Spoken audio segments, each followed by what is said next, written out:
guys, welcome to Psalm 122.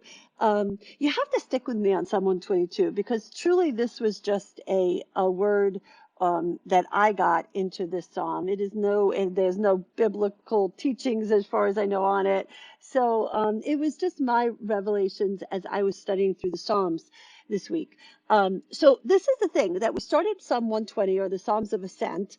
And remember that it has been said that the Psalms of Ascent can be equated to almost our relationship with God as we come into relationship with God, where we only start to come into awareness of Him. And then in Psalm 120, we can see the relationship of God. We can see what that's like. So for me, Psalm 122 had such a powerful message. And this is where I really did, it hit me. Psalm 122, the Passion Translation, 3.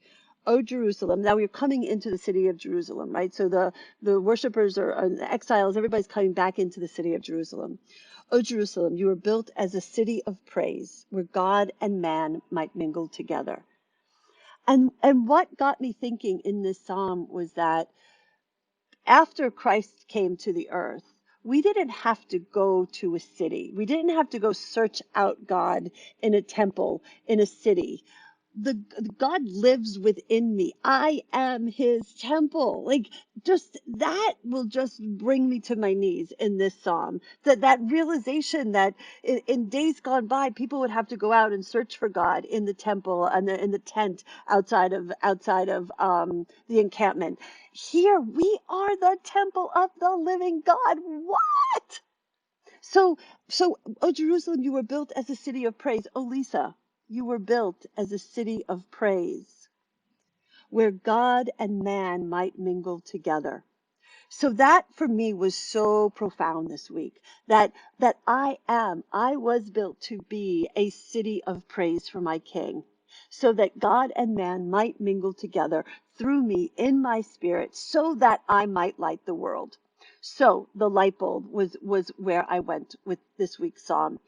And as I'm doing the light bulb, I only do the light bulb, the glass part of the light bulb. I only use a pencil because I don't want to do it in a marker. And for me, when I was drawing it, that that that that that we are so vulnerable. We are so weak. Our vessels are nothing but clay. We break so easily. We are so, I can't think of the right word. It's not vulnerable. But we are not strong vessels to support and to hold the King of Kings within us.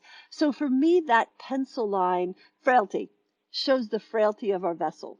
I did not want it to be a big, heavy marker line. I wanted somehow to capture the frailty of who we are as vessels to hold our King.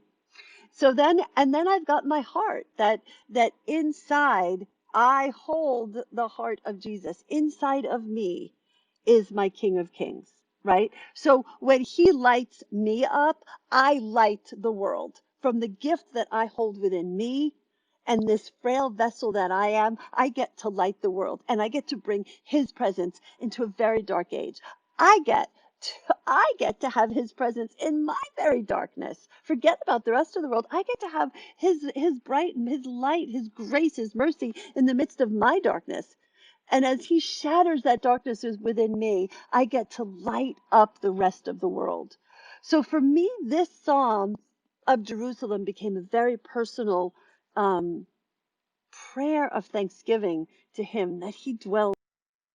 It's staggering to me that God, the King of Kings, my Jesus, would choose this vessel, this broken pot, where God and man can mingle together. Wow. So, what a powerful psalm this week. It was staggering to be reminded of this relationship that we get to partake in with our Lord. It just staggers. It staggers the mind. It staggers the heart. It staggers that. It just staggers me. So great psalm this week. I'll see you guys next week in Psalm 123. Thanks, guys. Bye.